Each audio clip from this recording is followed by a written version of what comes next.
퇴직한 지 한 달째 되는 날 철수는 새벽부터 눈을 떴다. 25년 동안 몸에 밴 출근 습관은 쉽게 사라지지 않았다. 다만 이제는 지하철을 타지 않는다. 대신 골목길 끝에 있는 자신의 무인 아이스크림점으로 향한다. 그는 작년 말 회사의 감원 바람 속에서 희망 퇴직서를 냈다.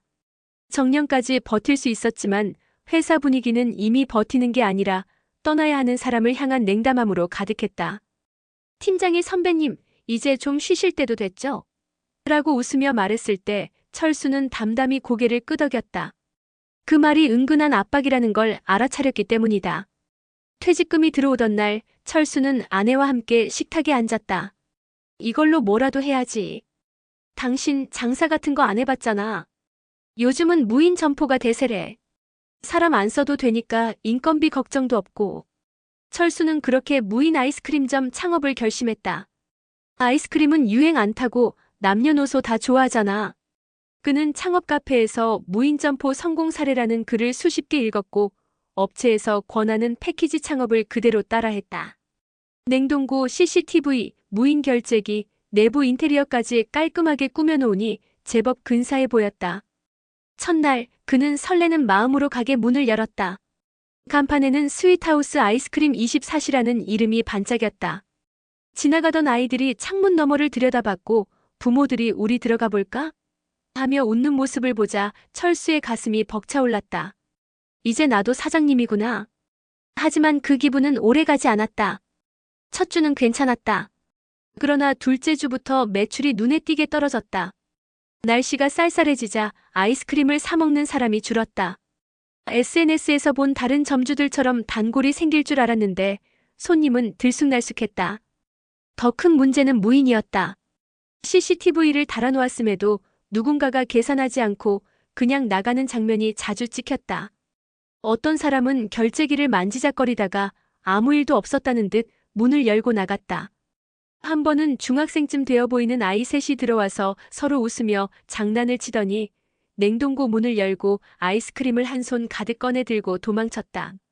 철수는 CCTV 영상을 돌려보다가 주먹을 꽉 쥐었다. 아니, 이게 뭐 하는 짓이야?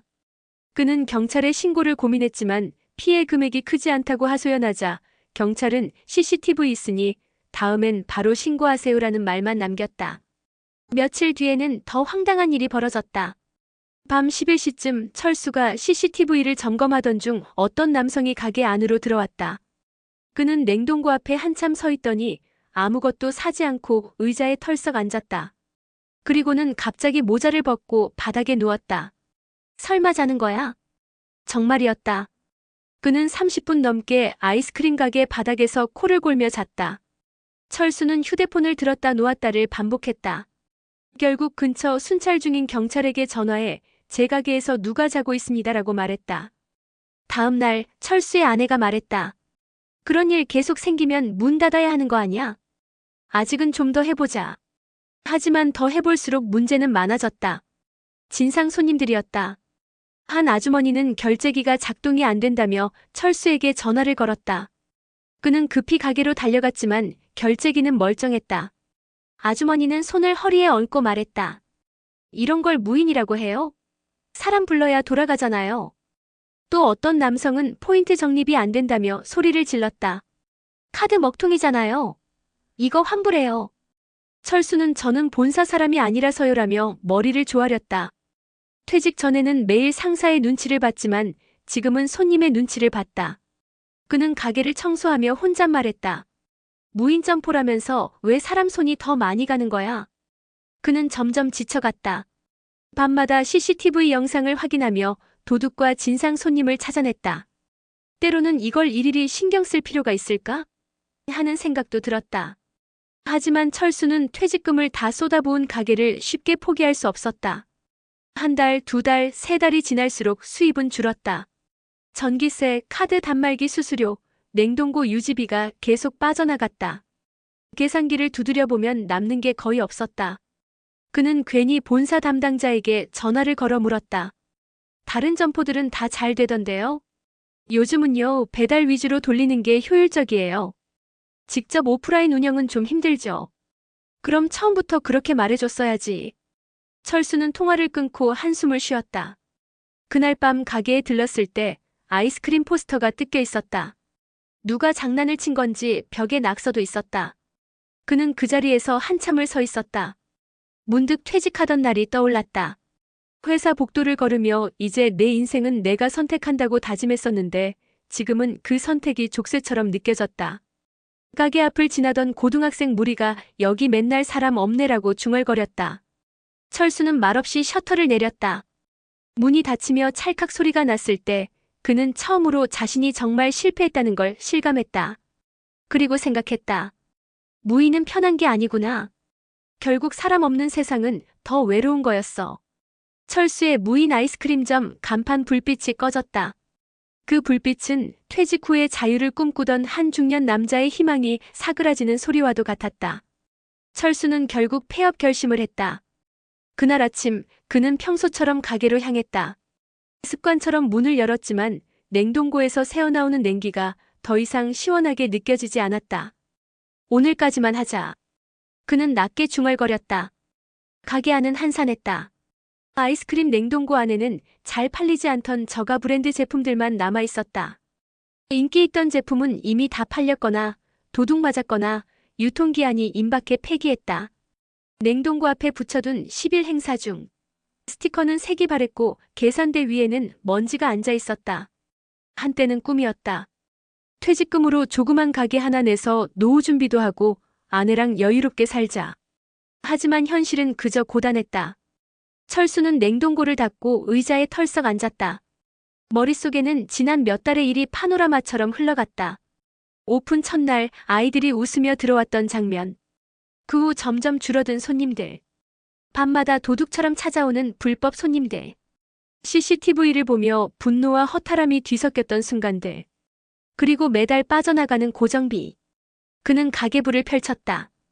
전기요금 21만 원, 냉동고 유지보수 8만 원, 임대료 95만 원, 카드 단말기, 수수료 4만 원. 합쳐서 약 130만 원. 매출은 평균 90만 원. 즉 매달 40만 원 적자였다. 그는 숫자를 보고 허탈하게 웃었다. 이럴 줄 알았으면 차라리 은행에 넣어둘 걸. 점심쯤 되어 아내에게 전화가 왔다. 가게 어때? 손님 없어. 이제 그만하려고. 그럴 줄 알았어. 당신 요즘 얼굴이 말이 아니야. 미안해. 뭘 미안해. 이제 정리하고 쉬어. 당신 그동안 너무 애썼어. 전화를 끊은 뒤 철수는 가게 한켠에 있던 상자를 꺼냈다. 거기에는 예전에 아이들과 놀러 갔을 때 찍은 사진, 가게 오픈날 찍은 인증샷, 거래 명세표 등이 섞여 있었다. 그는 사진 한 장을 꺼내보았다. 간판 앞에서 활짝 웃고 있는 자신의 얼굴. 그때만 해도 세상이 다시 열릴 줄 알았다. 그는 가게 벽에 붙은 CCTV 모니터를 바라봤다. 언젠가부터 그 화면은 고객을 지켜보는 게 아니라 자신의 무력함을 감시하는 창처럼 느껴졌다. 무인점포라지만 결국 인간이 책임져야 하는 곳이었지. 그는 전원 코드를 뽑았다. CCTV 불빛이 꺼졌다. 그 순간 마음 한켠이 이상하게 편안했다. 철수는 오후 내내 정리했다. 아이스크림을 꺼내 폐기용 박스에 담고 결제기를 포장했다. 냉동고 안에 얼음이 녹으며 물이 떨어지는 소리가 들렸다. 뚝뚝뚝. 그 소리가 마치 눈물처럼 들렸다. 가게 문을 닫기 전 동네 주민 한 명이 들어왔다. 아, 사장님. 이제 문 닫아요? 예, 이제 접으려고요. 아쉽네요. 여름에 종종 왔었는데 애들이 좋아했어요. 그 말에 철수는 억지로 미소를 지었다. 감사합니다. 그래도 기억해 주셔서 고맙네요. 그가 떠난 뒤 철수는 마지막으로 간판 불빛을 바라봤다. 스윗하우스 아이스크림 24시. 그 불빛은 여전히 밝았지만 그 안에서 철수는 더 이상 아무런 희망도 느끼지 못했다. 밤이 되자 철수는 점포 계약서를 꺼냈다. 임대해지서. 세 글자를 적는데 손이 떨렸다. 펜을 내려놓고 한참을 바라보다가 그는 마침내 사인을 했다. 끝이네. 그 한마디가 방 안에 메아리 쳤다.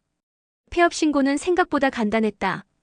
구청 민원실에서 서류 몇 장만 내면 됐다. 무인 아이스크림점 운영 종료, 사유 영업 부진. 담당 공무원은 서류를 받아들며 아무런 표정도 짓지 않았다. 그 무표정이 오히려 철수의 마음을 후벼 팠다. 가게를 정리하던 마지막 날, 그는 근처 초등학교 앞에서 아이스크림을 나눠줬다. 이거 그냥 가져가요. 유통기한 얼마 안 남아서요. 아이들이 감사합니다. 하며 웃을 때 철수는 그제야 마음이 조금 풀렸다. 그래, 이게 아이스크림이지. 돈 때문에 팔던 게 아니었는데. 모든 짐을 옮기고 간판 불빛을 끄는 마지막 순간, 철수는 천천히 셔터를 내렸다. 찰칵. 가게 안이 완전히 어두워졌다. 그는 잠시 그 앞에서 멈춰섰다. 지나가던 행인이 물었다. 이 가게 없어지나요? 예. 이제 문 닫습니다. 요즘 무인점포 힘들다더니 그게 진짜였네요. 철수는 씁쓸하게 웃었다. 네, 진짜더라고요. 그날 밤 집으로 돌아온 철수는 소파에 앉아 TV를 켰다. 뉴스에서는 무인점포 폐업률 40% 돌파라는 자막이 흘러나왔다. 기자는 말했다. 인건비 절감의 대안으로 떠올랐던 무인점포가 오히려 관리 부담과 도난 문제로 어려움을 겪고 있습니다. 그는 웃으며 리모컨을 껐다. 이제야 내 이야기가 뉴스가 됐네. 며칠 뒤 철수는 동네 공원 벤치에 앉아 있었다. 커피를 한 모금 마시며 하늘을 올려다봤다. 손끝에는 여전히 아이스크림 냉동고의 차가운 감촉이 남아 있었다. 하지만 이상하게도 마음 한구석은 시원했다. 그래도 해봤잖아. 내 힘으로 해본 첫 장사였잖아. 그는 그렇게 스스로를 위로했다. 그때 옆 벤치에서 중년 남자 2명이 창업 이야기를 하고 있었다. 무인 카페 알아보고 있는데 괜찮을까? 요즘은 다 힘들다더라. 손님보다 진상이 더 많대. 철수는 그 대화를 들으며 씁쓸하게 웃었다. 맞아요, 진짜 그래요. 그가 중얼거리자 두 남자가 그를 쳐다봤지만 철수는 그냥 일어나 걸어갔다. 집으로 가는 길에 아이스크림 가게 앞을 다시 지나쳤다. 간판은 이미 철거되어 있었고 안에는 새 임차인을 구한다는 종이 한 장이 붙어 있었다. 임대문의 10-XXXX-XXXX. 철수는 한참을 바라보다가 고개를 끄덕였다. 그리고 조용히 중얼거렸다. 이제 진짜 끝이구나. 그의 발걸음은 느렸지만 이상하게 가벼웠다. 퇴직 후 처음으로 자신이 실패를 받아들일 수 있게 된 순간이었다. 그는 집으로 향하며 마음속으로 다짐했다. 다음엔 사람과 함께 하는 일로 해보자. 무인은 외로워. 가을바람이 불었다. 철수의 머리카락 사이로 스치는 바람이 마치 새 출발을 응원하는 듯했다.